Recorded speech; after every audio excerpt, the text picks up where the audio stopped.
আরও একটি মাজারে তাণ্ডব চালালো সংঘবদ্ধ জনতা। এবার রাজবাড়ীর গোয়ালন্দে বিক্ষোভ মিছিল নিয়ে মাজারে ভাঙচুর ও আগুন দেওয়া হয়। কবর থেকে নুরুল হক ওরফে নুরা পাগলার মরদেহ তুলে আগুনে পোড়ানো হয়। এ সময় পরিস্থিতি নিয়ন্ত্রণ করতে গেলে হামলার শিকার হয় পুলিশ।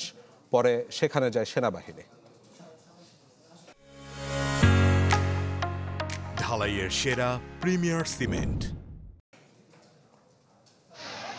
রাজবাড়ী জেলার গোয়ালন্দে নুরু পাগলের মৃত্যুর পর ভিন্নভাবে কবর দেয়া নিয়ে বেশ কিছুদিন থেকে উত্তেজনা চলছিল। এবার তারই বিস্ফোরণ। শুক্রবার জুমার নামাজ শেষে বিক্ষোভ মিছিল বের করে সংঘবদ্ধ দল। পরে তারা মাজার গেট ভেঙে ভেতরে প্রবেশ করে। এরপর ভাঙচুর চালায় এবং আগুন ধরিয়ে দেয়।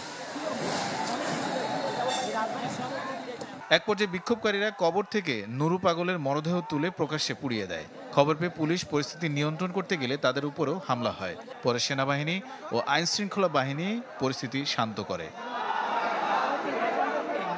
জানা গেছে, নুরু পাগলের মৃত্যুর পর গত 23 আগস্ট তাকে মাটি থেকে প্রায় 12 ফুট উঁচুতে বিশেষ বেদিতে দাফন করা হয়। বিষয়টি ইসলামের শরিয়া পরিপন্থী দাবি করে বিক্ষোভ প্রকাশ করে একটি পক্ষ। নেতৃস্থানীয় ছিল, তাদের কোনো নির্দেশনা এই কাজটা হয় নাই। এটা তাওহীদি জনতা রাগে, তারা ক্ষোভে, তাদের কষ্ট থেকে এই কাজটা তারা করেছে। সবচেয়ে বড় সমস্যা হয়েছে উনি মরার পরে ওনার কবরকে কেন্দ্র করে যে কাবার যে ইয়াটা ধারণ করা হয়েছে, এটা মানুষ নিতে পারে না। এই কারণে মানুষ ওনারে এই কাজটা করছে।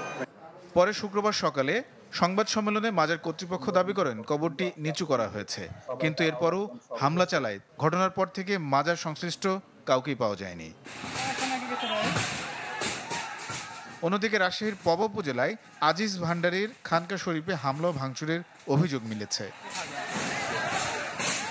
জুমার নামাজের পর বিক্ষোভ করে খানকা শরীফে হামলা চালানো হয়। খানকা শরীফের পীর আজিজুল ইসলামের দাবি, ঘটনার পর পুলিশ কোনো ব্যবস্থা নেয়নি। তানিম রহমান, চ্যানেল 24।